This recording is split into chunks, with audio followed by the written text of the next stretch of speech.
Hey guys, it's Chris Cole, Kringle77 on TalkBase.com. Next up is the Audio Kinesis Hathor 1544 cab. It's has a 15-inch Vital Pro and two 4-inch Vital Pro mids. The mids have these little cool vents on the sides and top, and the theory is that they will, I guess, eject some mid and upper end frequencies when you're playing. So if you're standing close to the cab, you'll be able to hear more of what you're playing rather than when you get off axis or behind the cab. It sounds like, you know, Charlie Brown, wah, wah, wah, wah, you lose all your clarity. And I got to use this at practice a few nights ago, and it works. At low volumes, you don't notice it, but at mid to high, it really ejects some sound. Especially with my 70s SVT, the way the treble is voiced on that amp, it just really shoots out. Really sounds good. Duke designed this cab to mimic more of a sealed cab sound, but have the output of a ported cab. And I think he got probably as close as you can get and still keep it at a reasonable size to move. This is 35 pounds at most. Easy. My wife picked it up to move it out of the way the other night, and she almost fell backwards. Has two switches on the back, one for the woofer, one for the mids. The one with the woofer lets the woofer run full range or cut some higher frequencies out of it, and the switch for the mids does the same thing. I have it set where both are run full range. I just prefer it. This is with the amp set flat. I'm going to be playing some of the same noodling that I did in the NV610 video.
Much brighter than the NV cab. That's brighter. That's a much brighter tone than I would use. But I just wanted to show you what flat sounded like, and the fact is, it's bright.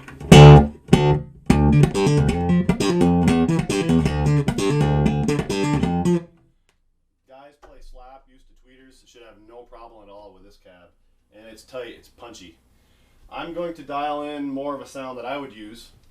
What I do is I roll my treble back to about 10 o'clock. I boost, believe it or not, I boost up a lot at about 2.5K. But since I'm rolling the treble back, it doesn't sound too harsh, I don't think. I also boost the low to about 2 o'clock and the low mid to about 1 o'clock, set on 120 hertz.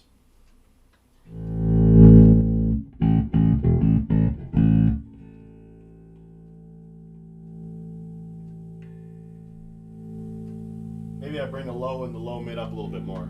There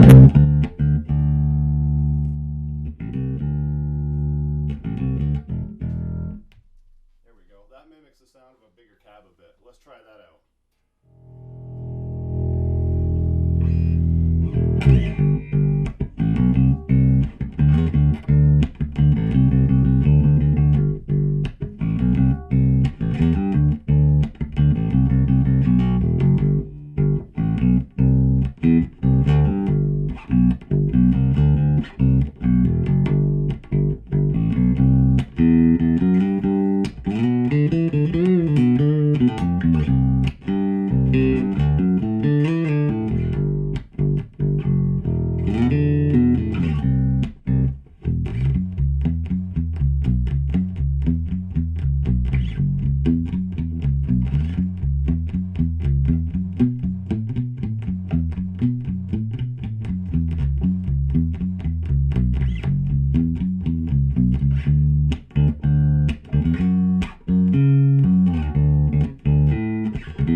rattling around.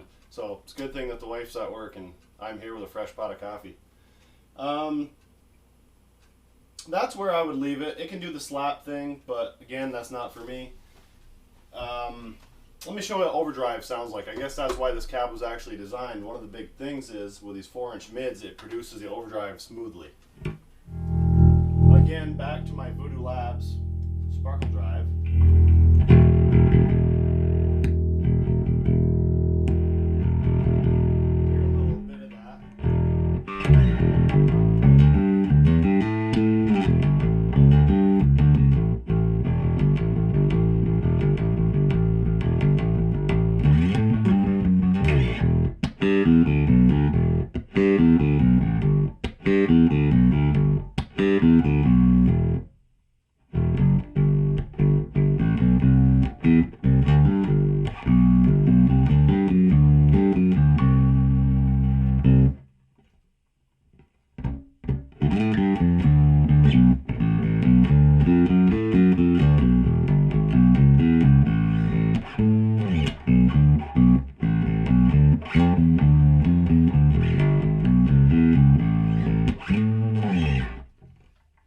Maybe even a little bit brighter than I would use it.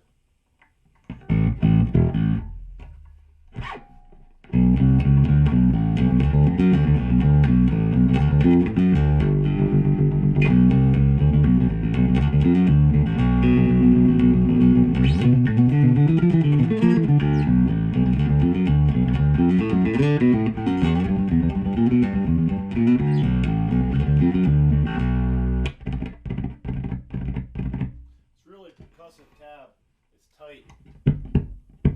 You play a note. When you stop, it stops. Which is what people really like about sealed cabs, and part of the reason why they work so well live. Despite what some people have to say about specs, tuning, whatever. What works in the real world works. What else can I show you?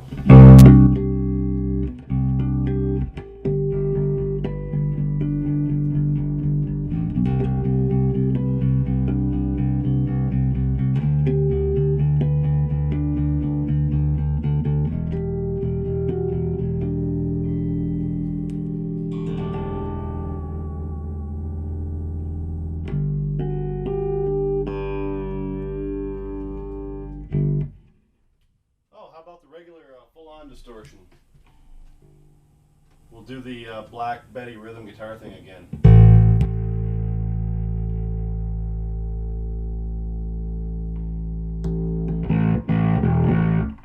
I love that sound.